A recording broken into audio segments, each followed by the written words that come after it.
Nanaimo has a foot passenger ferry to Vancouver. And I have to say, it's about time.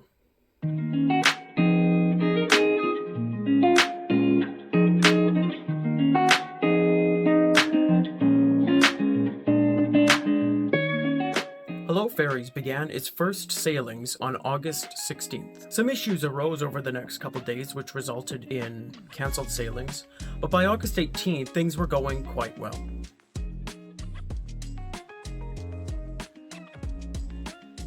Finding our way to the ferry terminal at 100 Port Drive was quite easy.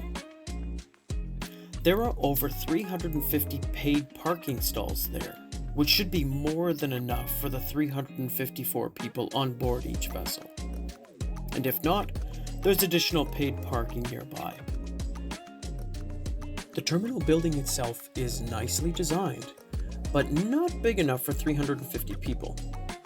This is fine in the summer, but perhaps won't be so ideal in the winter. Time will tell. We scanned the QR code on our tickets and made our way to the ferry. On each vessel are 3 sections of seating.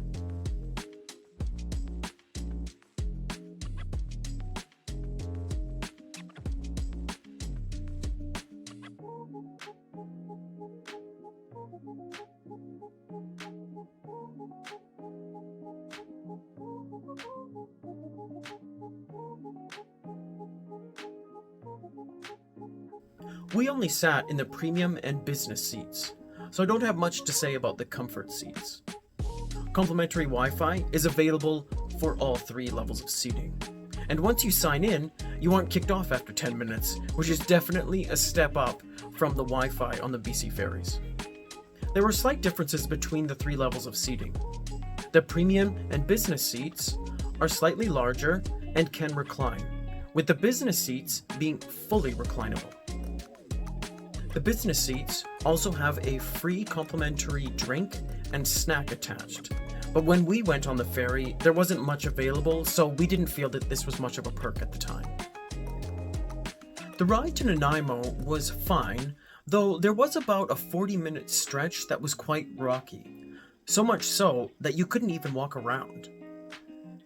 This is neither a pro nor a con. It's simply reality.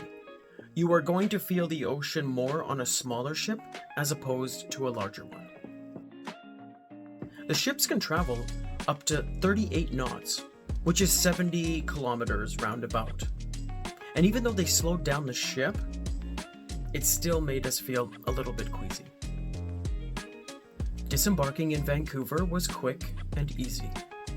And we were struck by how many people were lined up to take the next ferry back. And this was only the 3rd day of actual sailings. We had breakfast at the D-Dutch restaurant on the waterfront. Our waitress told us how much she was looking forward to taking Hullo Ferries to visit her family on Vancouver Island. This, along with the lineup outside, indicated to me how much anticipation there is for this business venture to succeed.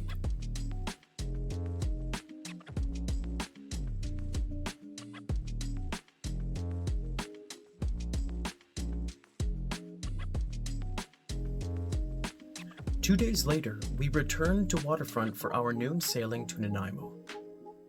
The sky was grey due to all the smoke from the forest fires in northern BC and the Okanagan.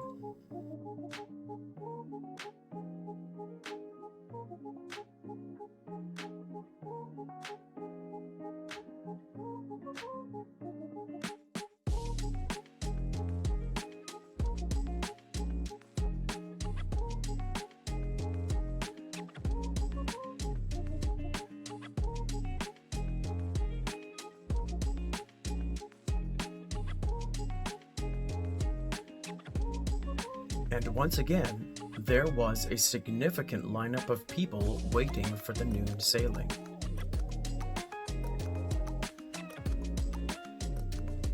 We boarded quickly and efficiently.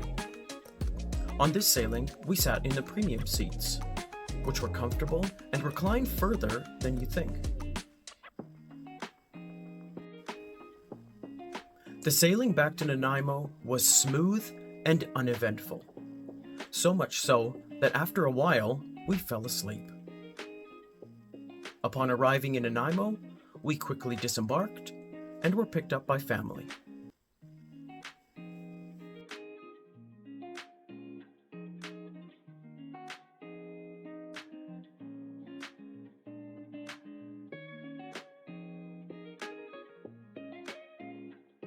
Finding your way to the Hullo Ferries terminal in Nanaimo is easy enough using Google Maps, but even so, there are very few signs pointing the way, and the few that are there are quite small.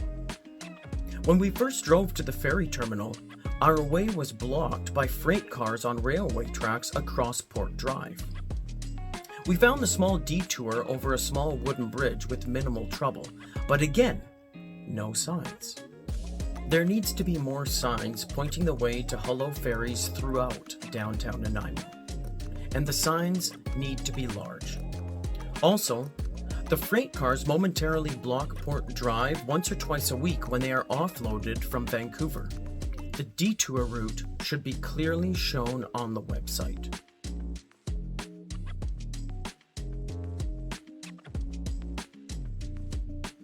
On the Hullo Ferries website, there is no contact customer service number or a feature that updates whether the ferries are running on time. In an interview with the Business in Vancouver magazine, Hullo Ferries CEO Alistair Caddick admitted that future cancellations of ferries would result because of wind warnings.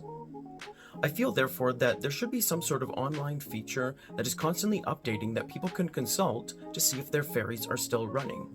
This is something that BC Ferries does on their website, and it's something Hullo Ferries would also benefit from, as well as having a customer service number that people can call and ask questions of.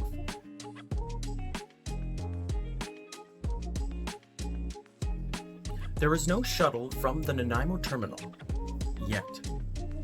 If you were to walk from the Hullo Ferries Nanaimo terminal to some place in downtown Nanaimo like Port Place Shopping Center, it might take you around 15 to 20 minutes.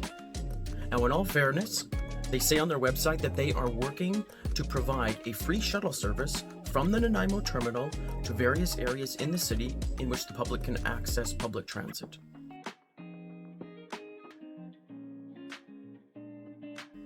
I'm just going to come right out with it. I think the entirety of Hullo Ferries is a pro.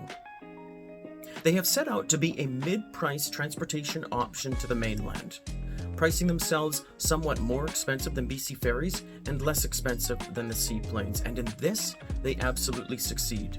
But I would argue they are preferable to BC Ferries because of the time they save. If you needed to go to Vancouver and you didn't need your car, you would arrive, say, at the BC Ferry terminal at least 30 minutes early. You would board, then you would take the journey to Vancouver, which would be around an hour and 40 minutes. Once arriving in Horseshoe Bay, but it would take between 45 and 60 minutes to wait for the bus, board the bus, and then get to downtown Vancouver. That's nearly 4 hours, or almost half a day. To contrast, if you were to take Hullo Ferries, you would arrive at the terminal 30 minutes early, and then you would have a 70-minute journey to downtown Vancouver. The whole thing would be done in an hour and 40 minutes.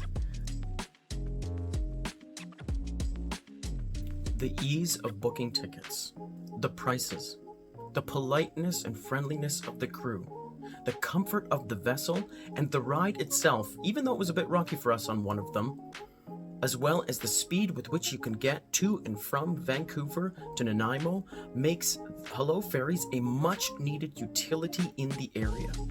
And this area is growing.